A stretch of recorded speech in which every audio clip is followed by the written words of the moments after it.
मुमुक्षु व्यवहार प्रकरण में ऋषि वशिष्ठ श्री राम को अब संसार की अनर्थता, ज्ञान का महात्म्य और श्री राम में प्रश्नकर्ता के जितने भी गुण होते हैं उसकी अधिकता का वर्णन करते हैं।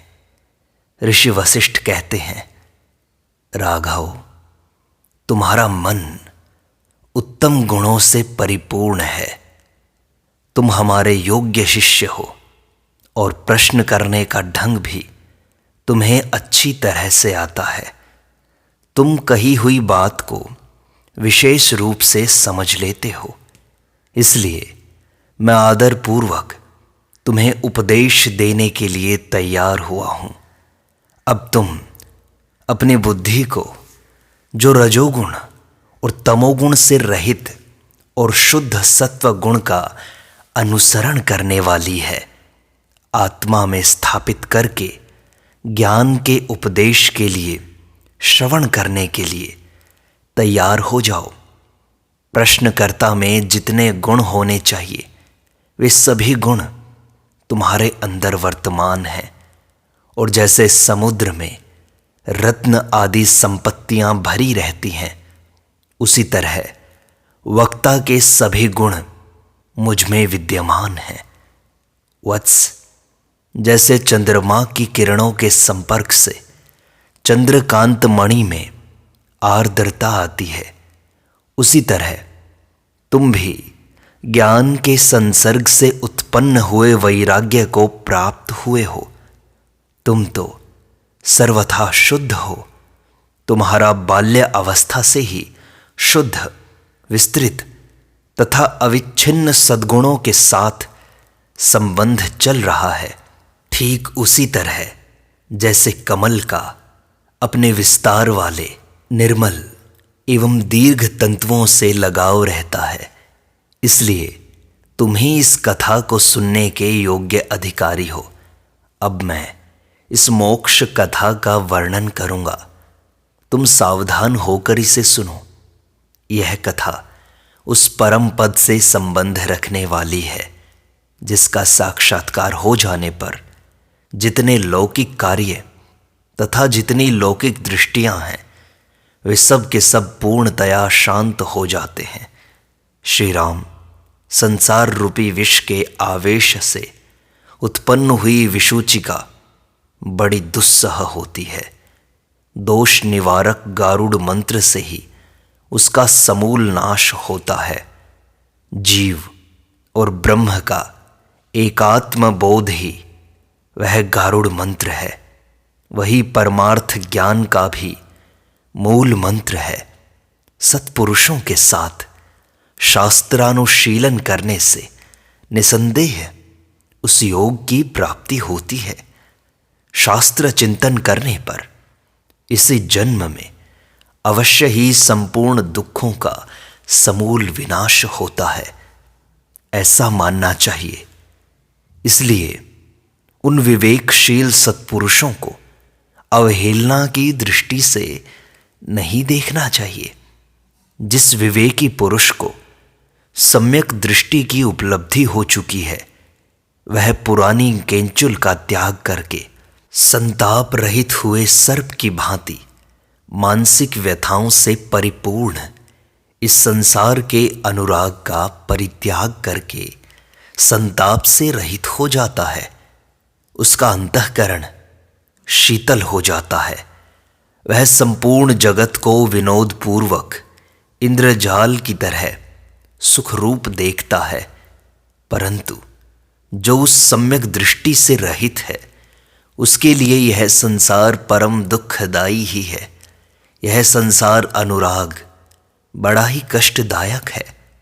यह अनर्थ की आशंका किए बिना ही मोहवश विषयों में फंसे हुए मनुष्य को सर्प की तरह डस लेता है, खड्ग की भांति काट डालता है, भाले के समान भेद देता है, रस्सी की तरह आवेष्टित कर लेता है, आग के सदृश जला देता है, रात्रि की तरह अंधा बना देता है, सिर पर गिरे हुए पत्थर के समान मूर्छित कर देता है, विचार शक्ति को हर लेता है, मर्यादा का विनाश कर देता है और मोह रूपी अंधकूप में गिरा देता है। तृष्णा तुम्हें जर्जर कर देती है। अधिक क्या, संसार में ऐसा कोई दुख नहीं है जो संसारी मनुष्य को तृष्णा से न प्राप्त होता हो। अर्थात यही सबका मूल है। यह नरक नगर रूप शरीर समुदाय के साथ अनुराग को उत्पन्न करने वाली है। यदि इसकी चिकित्सा न की जाए तो यह अवश्य ही उन हजारों नारकीय दुर्गतियों को प्राप्त कराती है जहां नरकों में पाषाण भक्षण, खड्ग द्वारा अंगों का छेदन, पर्वत शिखर से निपातन, पत्थर द्वारा उत्पीड़न और अग्निदाह को हिमाभिषेक की भांति अंगों के कुतरने को चंदन लेप की तरह 80 पत्र वाले वृक्षों के वन में दौड़ने, कीड़ों के द्वारा शरीर में छिद्र किए जाने और लोहे की गर्म जंजीरों द्वारा देह के लपेटने को शरीर संस्कार के समान युद्ध में काम आने वाले अग्नि बुझे बाणों की धारावाहिक वृष्टि को ग्रीष्म ऋतु में विनोद के लिए किए गए जलयंत्रों के फव्वारों की बूंद के समान सिर के काटे जाने को सुख निद्रा के तुल्य मुख बंद करके बलपूर्वक किए गए मुंह की भाव को स्वाभाविक मुख निद्रा के समान और अकिंचित कर्ता को महती संपद वृद्धि की तरह सहन करना पड़ता है। ऐसे नरक में यह तृष्णा हमें पहुंचा देती है। राघव, इस प्रकार सहस्रों कष्टप्रद चेष्टाओं से परिपूर्ण इस दारुण संसार चक्र में उपर्युक्त उपदेश की अवहेलना नहीं करनी चाहिए, बल्कि ऐसा विचार और निश्चय अवश्य करना चाहिए कि शास्त्र के अनुशीलन से निश्चय ही कल्याण होता है। सत्पुरुषों के साथ शास्त्र चिंतन करने से जिसका देह अभिमान नष्ट हो गया है, उसे तत्व का ज्ञान हो जाने से सर्वव्यापक आत्मा का स्वरूप विदित हो जाता है। वह शुद्ध बुद्धि द्वारा परब्रह्म का साक्षात्कार कर लेता है और अज्ञान रूपी घने बादल के विलीन हो जाने पर उसके मोह का विनाश हो जाता है। फिर तो उसके लिए इस जगत में विचरण करना रमणीय हो जाता है। श्री राम, जिन्हें आत्मस्वरूप का ज्ञान हो गया है, ऐसे उत्तम बुद्धि संपन्न महापुरुष इस पूर्वोक्त दृष्टि का अवलंबन करके इस संसार में विचरते हैं। उन्हें न शोक होता है, न कामना होती है और न वे शुभ अशुभ की याचना ही करते हैं। वे इस संसार में सब कुछ करते हुए भी अकर्ता के समान रहते हैं। वे हेय और उपादेय के पक्षपात से रहित होकर अपनी आत्मा में स्थित रहते हैं, पवित्रता से रहते हैं और सत्शास्त्रों में प्रतिपादित स्वच्छ कर्म करते हुए सन्मार्ग पर चलते हैं। अन्य लोगों की दृष्टि से वे आते हैं, जाते हैं, कर्म करते हैं, बोलते हैं, परंतु वास्तव में वे न आते हैं, न जाते हैं, न कर्म करते हैं, न बोलते हैं, क्योंकि परमानंद स्वरूप परमात्मा को प्राप्त हुआ पुरुष न तो इंद्रजाल रूप माया के लिए कार्य करता है और न सांसारिक वासनाओं के पीछे ही दौड़ता है। वह बालकों की सी भ्रममूलक चपलता का परित्याग करके पूर्व कथित परमात्मा के स्वरूप में ही सदा विराजमान रहता है। इस प्रकार की स्थितियां आत्म तत्व के साक्षात्कार के अतिरिक्त अन्य उपाय से नहीं उपलब्ध होती।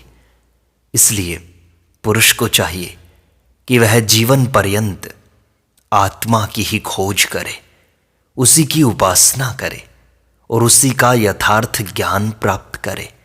इसके अतिरिक्त उसके लिए और कोई कर्तव्य नहीं है। जिस पुरुष को अपने अनुभव, शास्त्र वचन और गुरु के उपदेश की एक वाक्यता का निश्चय हो गया है, वह निरंतर किए गए उपर्युक्त अभ्यास के द्वारा परमात्मा का साक्षात्कार कर लेता है, चाहे भारी से भारी आपत्ति क्यों न आने पड़े। परंतु जो शास्त्र और उसके अर्थ की अवहेलना करने वाले तथा तत्वज्ञानी महापुरुषों की अवज्ञा करने वाले हैं, ऐसे मूर्खों का अनुकरण कभी नहीं करना चाहिए, क्योंकि भूतल पर मनुष्यों को जितना कष्ट अपने शरीर में स्थित अकेली मूर्खता से प्राप्त होता है, उतना दुख शारीरिक क्लेश, विष, आपत्ति और मानसिक व्यथाएं नहीं दे सकती। जिनकी बुद्धि कुछ भी उत्तम संस्कारों से संस्कृत हो चुकी है, उनकी मूर्खता का विनाश करने में जैसा यह शास्त्र समर्थ है, वैसा अन्य कोई शास्त्र नहीं है। जैसे खैर से कांटे उत्पन्न होते हैं, उसी तरह जितनी दुस्तर आपत्तियां और अधम कुत्सित योनियां हैं, वे सभी मूर्खता से पैदा होती हैं। जिस संसारी पुरुष को मोक्ष के उपाय भूत इस शास्त्र रूप प्रकाश की प्राप्ति हो गई है, वह मोह के अंधकार में भी पुनः अंधता को प्राप्त नहीं होता।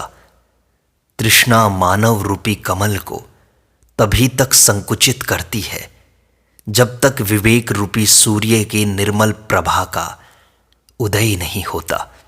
रघुनंदन, जैसे इस संसार में भगवान विष्णु एवं शंकर आदि तथा अन्यान्य महर्षिगण जीवन मुक्त होकर विचरते रहते हैं, उसी प्रकार तुम भी सांसारिक दुख से छुटकारा पाने के लिए मेरे जैसे आत्मीय जनों के साथ बैठकर गुरु उपदेश एवं शास्त्र प्रमाण द्वारा अपने स्वरूप को जानकर जगत में विहार करो।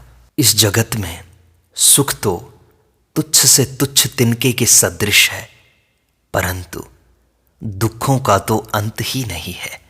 इसलिए जो दुख रूप परिणाम से परिपूर्ण है, उन लौकिक सुखों में आस्था नहीं करनी चाहिए।